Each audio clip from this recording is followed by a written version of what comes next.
Herzlich willkommen. Heute backen wir Brot gemeinsam und zwar so unkompliziert wie nur möglich. Ich habe 5 verschiedene Brote vorbereitet. Wir testen 3 praktische Fertigmischungen, alles in der Heißluftfritteuse. Ich zeige dir, wie du mit dem Ninja Speedy und mit einer normalen Heißluftfritteuse und kleinen Tricks perfekte Ergebnisse wie beim Bäcker erzielst. Los geht's! Wir starten ganz entspannt den Anfang mit einem Sonnenblumenmehlbrot, super als Eiweißquelle. Danach schauen wir uns einen echten Klassiker an, ein kräftiges Dinkel-Vollkornbrot, gefolgt von einem herzhaften Roggenmischbrot. Ein kleiner Tipp für dich: Wenn deine Heißluftfritteuse keine Dampffunktion hast, stell einfach ein Schälchen Wasser unten rein.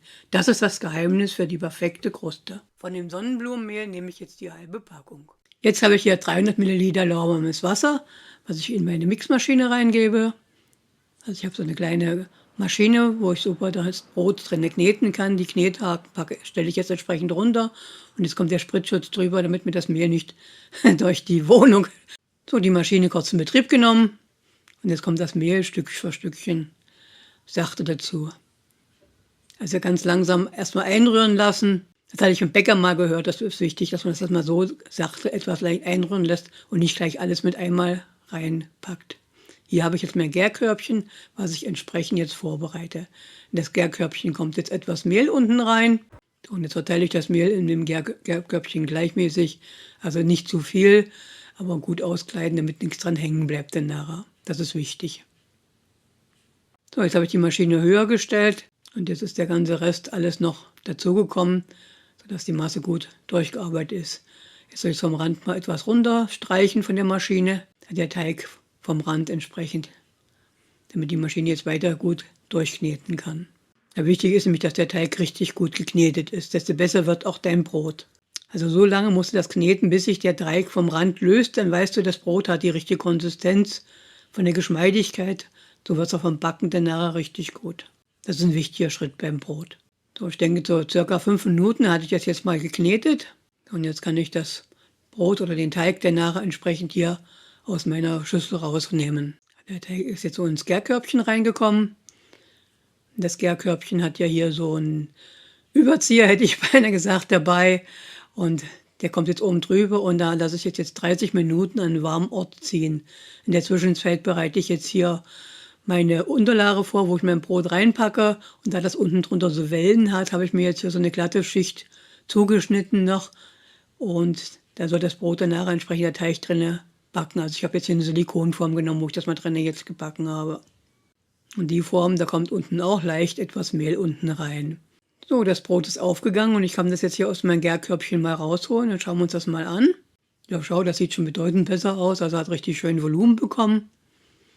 Und jetzt habe ich mir gedacht, ich nehme jetzt diese Schale so raus und drehe das gerade rum und dann kann ich das in mein Körbchen unten drunter reinholen.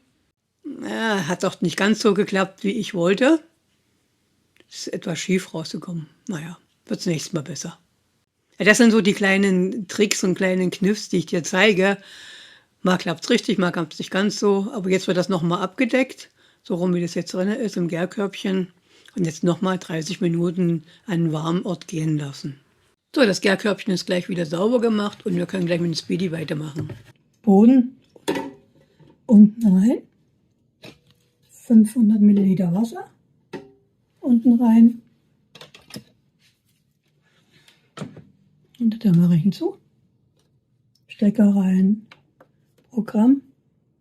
Dampfbacken steht da noch, aber die Temperatur geht nicht ganz hoch auf 210 Grad. Und vom Timer stelle ich eine Stunde ein. Und so starte ich ihn dann.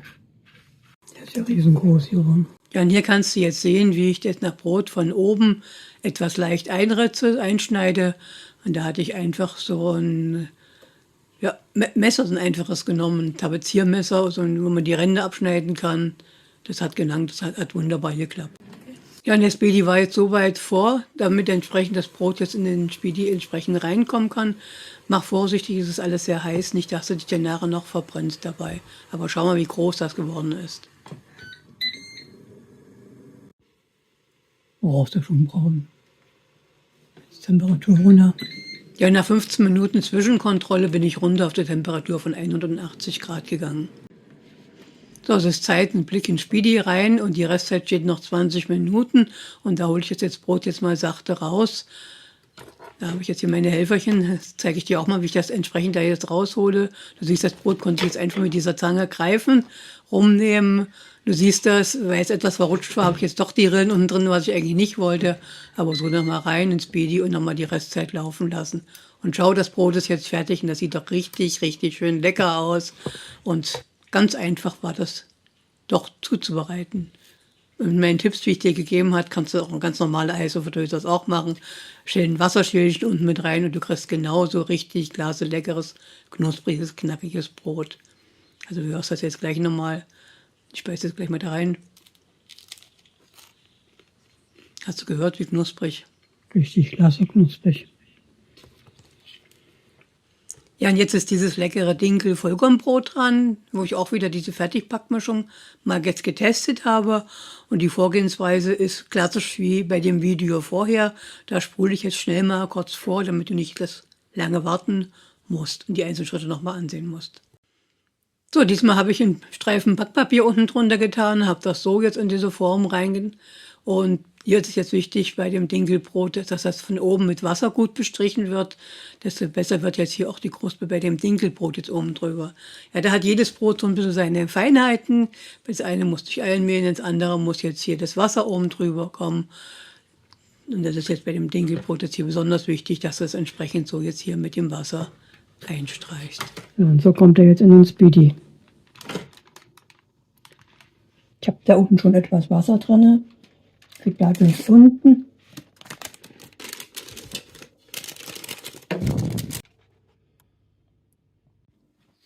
So. Erstmal runter, Speedy ein. Und jetzt schalte ich erstmal Dürren ein und 40 Grad. Und eine halbe Stunde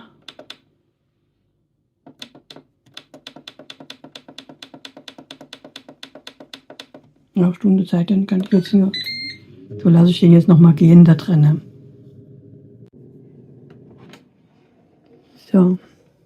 Das Brot ist wahnsinnig aufgegangen. Soll ja immer schön feucht bleiben.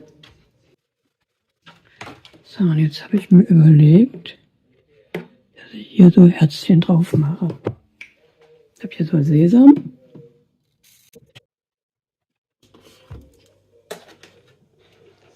So.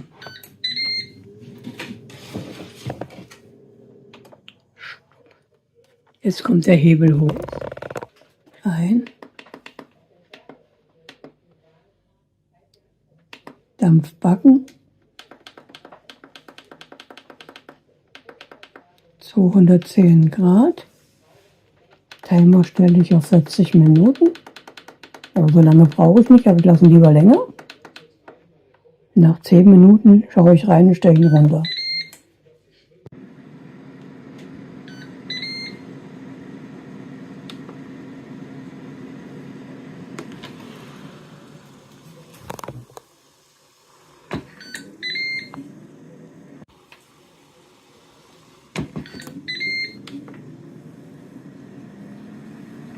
Noch 5 Minuten Restzeit noch, mal gucken.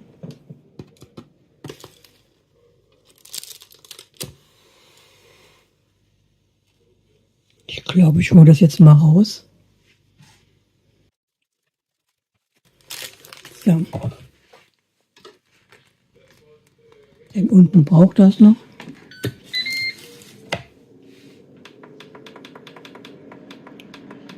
Und in der Zeit stelle ich nochmal 20 Minuten hoch.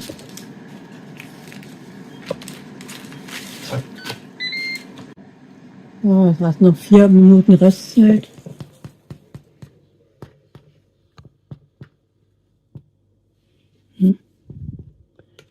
Irgendwo ist das Gefühl nicht los.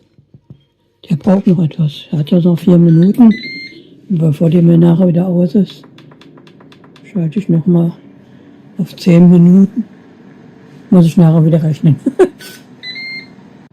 So, die letzten 2 Minuten.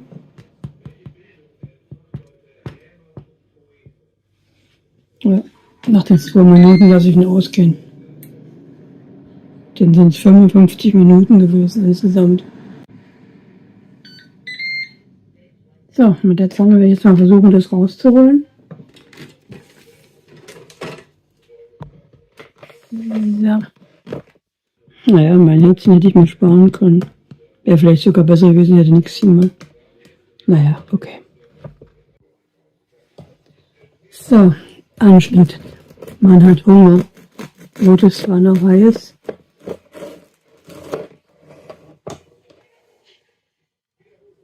Oh, sieht gut aus. Ja, und das Dinkelvollkornbrot ist wunderbar fest und kernig geworden. Wenn du aber noch einen Tick kräftiger magst, dann ist der nächste Test noch richtig für dich. Wir backen jetzt das Roggenmischbrot. Auch hier wird als Fertigmischung direkt verwendet erstmal und das wieder in der Heißluftfritteuse. Ja, und auch hier habe ich jetzt erstmal die Anweisung auf der Packung genau gelesen, wie viel Wasser alles was benötigt wird. Und das Ganze kommt dann wieder in meine Küchenmaschine. Und das hast du ja auch in den Schritten vorher schon gesehen. Da spule ich jetzt auch ganz schnell weiter, bis wir dann entsprechend zu dem nächsten Punkt kommen. Jetzt den Teig noch ein klein bisschen durch. Hier habe ich so eine kleine Form. Die habe ich eingeölt.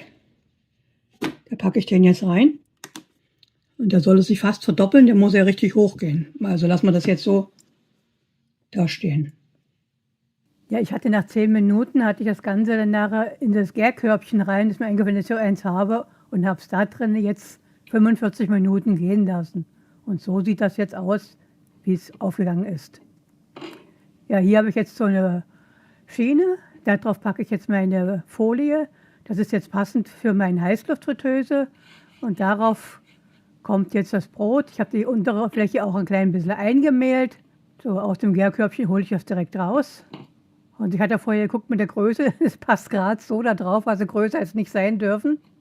Ja, und jetzt habe ich hier Wasser, weil das Brot soll mit Wasser noch etwas benetzt werden. Also nicht allzu viel, sondern so leicht benetzt. Also du siehst, wie ich das da jetzt so einstreiche. So, jetzt habe ich hier noch so ein Messer, das extra für ein Brot einzuschneiden, damit das Brot nicht irgendwie platzt oder einreißt, kann man das entsprechend so auch einschneiden, auch eine Struktur geben. Ja, es ist mein erstes Brot, ich probiere mich, dann schauen wir mal, was dabei rauskommt, wie es wird. So, jetzt ist es soweit, dass es in den Ofen kommt, 81 Grad und 200 Grad und 30 Minuten habe ich jetzt eingestellt für das Brot. Das war ein Blick im Ofen noch. So, die 30 Minuten sind rum, Blick in den Ofen rein. Also von da sieht es ja gut aus. Wie ich da eine Stäbchenprobe machen soll, weiß ich nicht. Weil das ist immer viel zu heiß. Und ich habe mal probiert, jetzt ist ja von außen auch eine feste Kruste, da komme ich so gar nicht durch. Also jetzt lasse ich es abkühlen, dann schauen wir mal, wie es geworden ist. Ich habe das Brot nochmal gedreht, also ich hatte es ja nachdem es einigermaßen ging, rausgeholt mal und probiert. Und das soll ja hohl klingen. Also es hat noch nicht ganz hohl geklungen und deswegen packe ich es jetzt 81 Grad 10 Minuten nochmal rein. Und unten, das ist die Schale, wo da etwas Wasser drin ist. So, mein erstes Brot.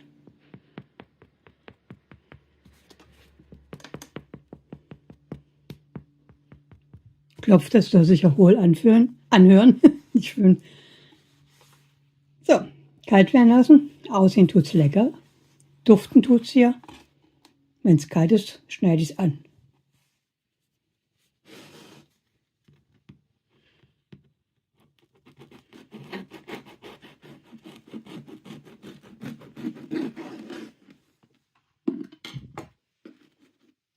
Boah, ist das nicht klasse geworden? Hey. Also ich hatte das Brot jetzt auch extra noch mit dazu genommen, Super. damit du auch siehst, dass das mit einer ganz normalen Heißluftfritteuse genauso klasse klappt. Das war jetzt nicht ein Speedy, das war früher meine Calm, die ich noch klasse hatte. Brot. Guck mal. Ja, ich war damals auch schon begeistert. Das erste Brot in der Heißluftfritteuse. Ast rein. Nach den schnellen Mischungen kommen wir jetzt zu was ganz Besonderem.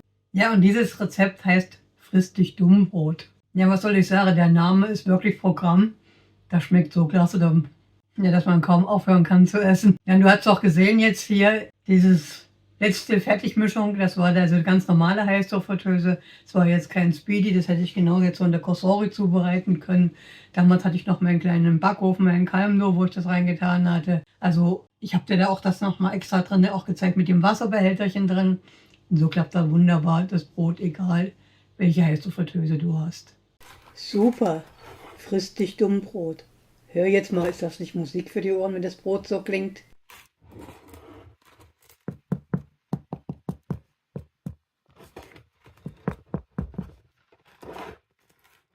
So, als erstes habe ich jetzt hier 450 Gramm Weizenmehl, das ich jetzt hier einsiebe, was da reinkommt entsprechend.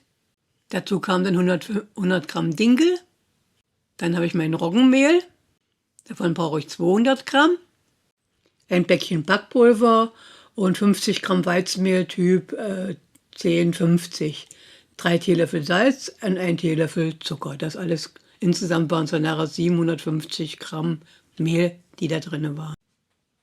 So, und jetzt kommt alles in meine Küchenmaschine rein. Dann habe ich hier Brotgewürz mir besorgt. Und 2 Esslöffel davon kommen jetzt hier mit dazu. Ja, in meinem Buch ist dieses Rezept auch mit drin, deswegen habe ich kurz mein Buch jetzt hier mal aufgeblättert. Und du siehst, jetzt habe ich das Brotbackgewürz, das habe ich mal kurz noch mit untergemischt. So, jetzt kommt noch das Wasser dazu. Mit Hefe steht da jetzt falsch, das hatte ich mal falsch geschrieben. Ich habe es mal mit Hefe mit angesetzt gemacht, aber das ist jetzt hier mit Hefe so eingemischt und nicht angesetzt, deswegen das vom anderen Video noch. Ja, jetzt knetet meine Maschine das richtig schön gut durch. Und wieder so lange, bis sich der Teig wieder von der Maschine löst. Das siehst du jetzt hier wunderbar entsprechend. Jetzt ist er schon fix und fertig. Leicht bemehlte Fläche. Und das Ganze wird jetzt darauf jetzt gefaltet. Ja, das ist so ein besonderer, was heißt besonderer Trick. Die Bäcker nennen das Falten. Also du musst das Brot mehrfach kneten, rüber und über. Und desto mehr du das faltest, desto besser wird das dann nachher auch vom Teig her. Da gibt es auch ganz spezielle Videos auf YouTube auch noch. Also den Korb habe ich jetzt wieder eingemehlt. Das Brot kommt jetzt rein. Das Ganze wird jetzt abgedeckt. Und das musste jetzt gehen. Und da das so groß war, so viel Masse war, habe ich jetzt hier 2 Körbe davon gemacht. Also es hat jetzt wunderbar 2 Brote gegeben. Wenn das alles im einen Brot einmacht, wird das zu viel. Und dann das Brot geht richtig gut auf. Ja, und das jetzt abgedeckt nochmal für 1 Stunde warm stellen. Hier bereite ich jetzt schon als nächstes meine Unterlage vor, wo ich das Brot drauf backe. Das ist meine kleine Silikonform und die will ich wieder mit Mehl ganz leicht einmehlen. Musst du gar nicht allzu viel machen. So, und hier ist ja schon das eine fertig. Das kommt jetzt raus. Du siehst auch hier, wie das wunderbar schon mal aufgegangen ist. Hier hast du jetzt vom Gärkorb wunderbar die Rillen, wo du alles sehen kannst. Und so ist das erste jetzt schon mal hier fix und fertig. So, und hier schneide ich jetzt noch mit so einem Spezialmesser so leicht ein. Hier kann ich es jetzt noch mal wunderbar zeigen. Also so ein leicht einschneiden, rund gehen. So, und jetzt geht schon rüber in den Spidi. Die Platte ist unten drinne. Unten ist Wasser drinne, knapp bis zur Oberkante. Das kannst du hier wunderbar erkennen. Und jetzt kommt mein Brot schon da oben drüber. Programm stelle ich jetzt ein, Dampfbacken und 210 Grad. Dampfbacken muss ja der Hebel immer oben sein. So, dann machen wir eine Zwischenkontrolle. Ja, und hier siehst du schon richtig schön, wie das Brot schon aufgegangen war, aber ich habe es jetzt einmal gedreht. Temperatur runter auf 180 Grad. Hier nochmal eine Zwischenkontrolle, wie das Ganze jetzt aussieht. Ja, ich habe jetzt nochmal 10 Minuten Restzeit, nochmal eine kurze Kontrolle. Also siehst du, das wird schon ganz gut.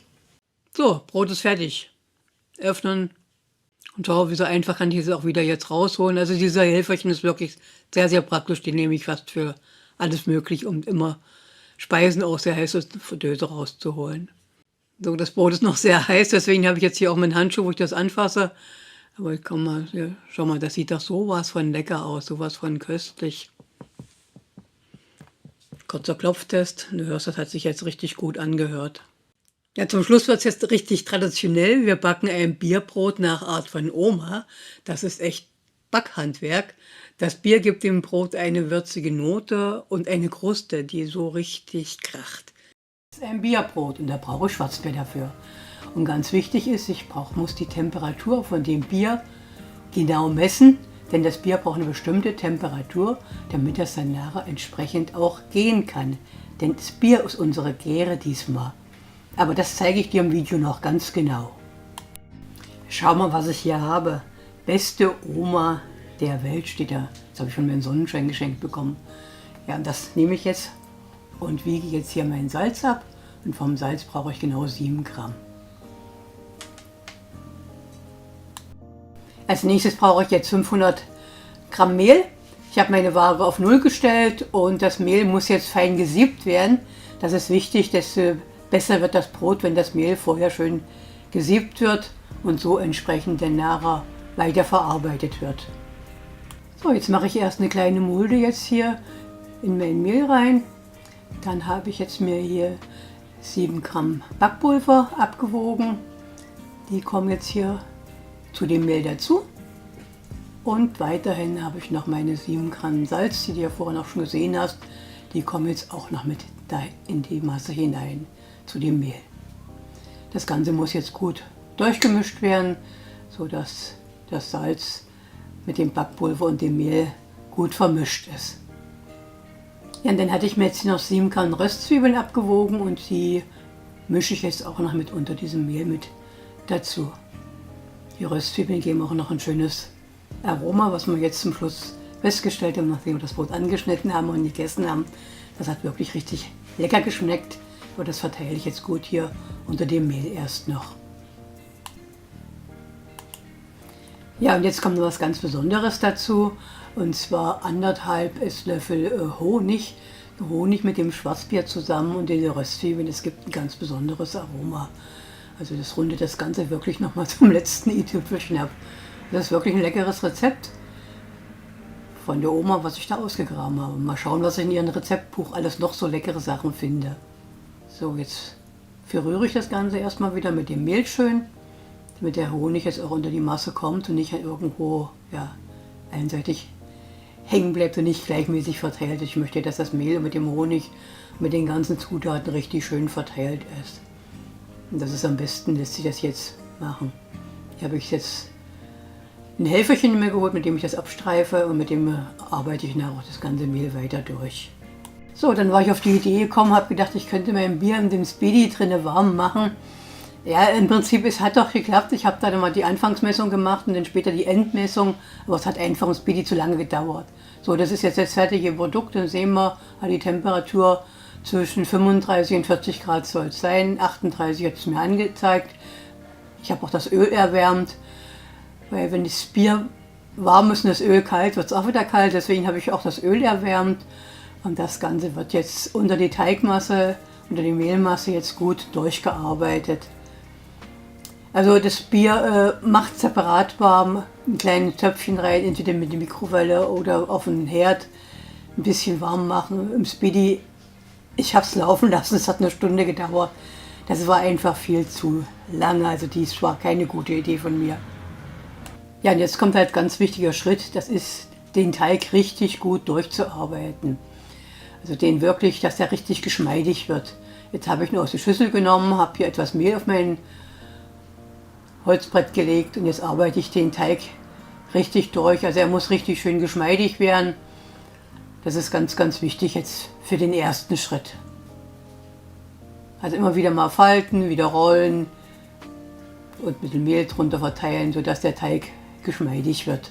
So, der Teig ist jetzt erstmal so weit durchgearbeitet. Jetzt habe ich hier Öl, was ich in die Schüssel unten reingebe. Und ich habe im Nachhinein festgestellt, ich hätte ruhig noch ein bisschen mehr Öl reingeben können, dass der Teig mit dem Öl richtig rundherum schön benetzt ist. Desto besser, geschmeidiger kann er nachher auch werden. Also kannst du ruhig ein klein bisschen mehr Öl in die Schüssel unten reingeben. Und ja, dann kommt der Teig auch schon zum Gehen. So, und da hatte ich mir überlegt, da ist der Speedy eigentlich ideal. Der hat ja das Programm Dürren. Das hatte ich dann auch eingestellt, Dürren. Und von der Zeit kannst du nur eine Stunde einstellen. Und das habe ich entsprechend so laufen lassen. Ja, und solange der Teig jetzt da geht, habe ich mir schon die Butter schon mal beigeholt. Habe mir so ein Stückchen Butter abgeschnitten, weil die brauche ich dann nachher auch noch für mein Brot. Ja, und die Gehzeit, das waren 30 Minuten. Danach habe ich das dann rausgeholt aus dem Speedy. So, nachdem das Brot 30 Minuten im Speedy gegangen ist, habe ich es jetzt hier rausgeholt aus dem Speedy. Habe jetzt etwas Mehl, was ich auf meine Arbeitsplatte mache, damit ich jetzt das Brot hier entsprechend weiter verarbeiten kann. Ja, und jetzt merke ich schon den ersten Fehler. Ja, was heißt Fehler? Dadurch einmal, dass ich den Speedy für das Bier zum Warmmachen hatte, hat er wahrscheinlich schon die 40 Grad volle Pulle gehabt, weil es war von oben etwas fest geworden. Und das merke ich nachher zum Schluss auch beim Endergebnis. Normalerweise ist das richtig so, wie die Unterseite hier geschmeidig ist, so ist das ganze Brot eigentlich, der ganze Teig eigentlich geschmeidig. Und das war dadurch, dass das jetzt ja schon zu trocken von oben geworden war, fester geworden, was nicht so ideal war. Das habe ich, wie gesagt, ich habe es zum Schluss auch gemerkt beim Brot dann nachher. Das lässt sich eigentlich wunderbar. Ja, und jetzt schaut mal gut zu, das Brot muss jetzt wirklich so gut in der Richtung immer wieder durchgearbeitet werden. Das ist ganz wichtig, desto länger ich das durcharbeite, knete immer wieder, desto geschmeidiger wird der Teig und desto mehr geht er auf und das ganze Brot wird einfach besser. So, jetzt nochmal etwas Öl unten in die Schüssel rein, zum Schälchen nochmal ein bisschen abfüllen, damit ich nachher nicht zu viel Öl drüber kippe. So, das langt erstmal. Den Schalenboden damit nochmal ausreiben. Den Teig jetzt in die Schüssel nochmal rein, nochmal rumwälzen, damit das Öl von beiden Seiten richtig gut dran ist und jetzt nochmal etwas von dem Öl oben drüber geben. Also ich habe es da schon gemerkt, ich war nicht richtig so glücklich. Es ist nicht ganz so geworden, wie ich mir es vorgestellt hatte. Also macht euer Bier nicht im Speedy warm. So, die letzten 20 Minuten sind rum. Ja, der Teig ist etwas geschmeidiger geworden, aber ist nicht ganz so richtig schön geschmeidig, wie ich es eigentlich ja, von dem Teig gewohnt bin. Aber jetzt ist nur ganz wichtig, den auch mal ausrollen, dass Luftblasen dergleichen, die jetzt drin sind, dass die jetzt auch rauskommen aus dem Teig. Und jetzt ist ganz wichtig, der Teig muss jetzt gefalten werden. Und dann lasse ich das Video doch mal komplett länger etwas laufen, damit du genau zuschauen kannst, wie ich das jetzt im Einzelnen falte.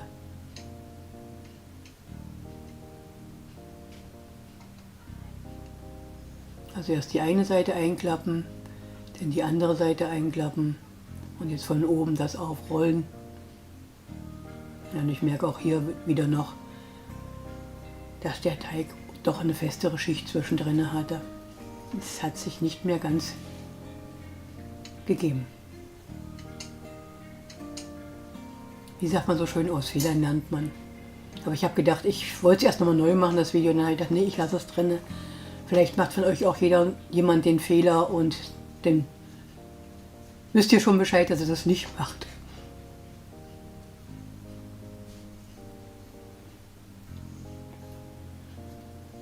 Das lässt sich also nicht richtig so zusammenfalten, so wie es eigentlich sein sollte.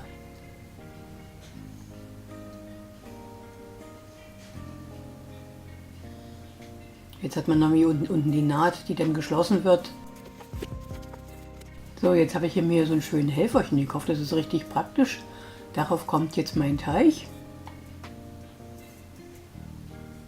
Und so wie das ist, kommt das jetzt ab in den Speedy. Also lässt sich wunderbar mit diesen an dem Rand festhalten, in den Speedy einsetzen und auch aus dem Speedy wieder danach rausholen. So, das ist das letzte Mal nochmal in den Speedy zum ganz normalen Weitergehen lassen. Deswegen ist er nach Dörner eingestellt, aber jetzt ist es entsprechend fertig und es kommt aus dem Speedy raus und es erfolgt die Veredelung. Ja, in der Zwischenzeit habe ich die Butter geschmolzen und jetzt streiche ich mein Brot richtig großzügig mit der flüssigen Butter. Also wirklich richtig großzügig, ganz richtig dick mit Butter schön einstreichen nochmal. Das gibt eine richtig schöne Kruste dann entsprechend. Und die ist wirklich gut geworden. Auch wenn ich sonst mit dem Brot, ja, es ist eigentlich schon okay geworden, aber ich bin halt nicht ganz so zufrieden, wie ich sonst gewohnt bin. So, und der nächste Schritt ist, dass ich mir jetzt hier mein Sieb geholt habe und das Brot leicht mit Mehl oben drüber stäube. Und das lässt sich am einfachsten mit dem Sieb machen, damit das Mehl doch auch fein und gleichmäßig drauf verteilt ist. Ja, und vorhin hatte ich vergessen zu zeigen, wie ich das Brot einschneide, deswegen hier nochmal ganz langsam, ganz genau. Also so eine Rasierklinge, so eine spezielle ist das, und mit der schneide ich das Brot so diese Art und Weise ein. Und dann bekommt das Brot die wunderbare Kruste mit diesen Einschnitten, einfach köstlich. Mir gefällt das Brot so von der Art zubereitet einfach besser. So, jetzt haben wir es fast geschafft. Also du siehst so mit diesen Hebelchen, mit dieser Unterlage kann ich das unten in den Speedy reinpacken. Den Speedy hatte ich jetzt auf Dampfbacken eingestellt und hatte den auch vorheizen lassen und packen jetzt erst rein, nachdem die Dampfphase anfängt. So, die Phase ist jetzt gleich zu Ende. Ich stoppe jetzt gleich den Speedy, weil jetzt stelle ich das Programm um. Wir können mal einen Blick reinmachen. Das Brot sieht schon recht schön aus. Und ich stelle aber jetzt ganz normal auf Backen um.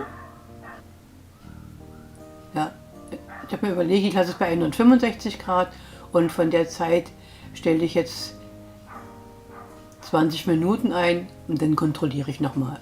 So, die 20 Minuten sind nochmal rum. Jetzt mal das Brot anschauen, gucken, ob das so okay ist. Von der Vorderseite sieht es schon mal ganz gut aus. Schauen wir mal von hinten. Ja, da ist es noch etwas zu hell von hinten. Also das muss nochmal in den Speedy zurück. Also den Speedy mit dem gleichen Programm nochmal weiter und ich hänge ganze 10 Minuten hänge ich nochmal hinten dran. Und dann schauen wir weiter. Ja, Endergebnis ist da. Brot ist fertig. Aber doch nochmal jetzt einen Klopftest machen, wie es sich anhört, ob das jetzt so passt. Ja doch, das hat jetzt so gepasst. So, das leckere Bierbrot ist fertig. Ja, und das restliche Bier, das gönne ich mir jetzt. So, du hast jetzt 5 verschiedene Brote gesehen. Ob einfach mal eine schnelle Fertigmischung oder die speziellen Brote, Fristlich Dumm oder Obringer Bierbrot. Du siehst das in der Heißluftfritteuse, kann man wirklich wunderbar klasse Brot backen. Ja, schreib mir doch mal in den Kommentaren von diesen 5 Broten, die ich dir jetzt hier gezeigt habe, welches ist denn dein Favorit? Oder hast du sogar deine eigenen Favoriten, wo du sagst, ich habe ein ganz klasse Rezept, das ist so toll, das musst du auch mal probieren. Das würde mich auch mal interessieren. Jetzt wünsche ich dir gutes Gelingen beim Nachbacken und lass es dir dann schmecken.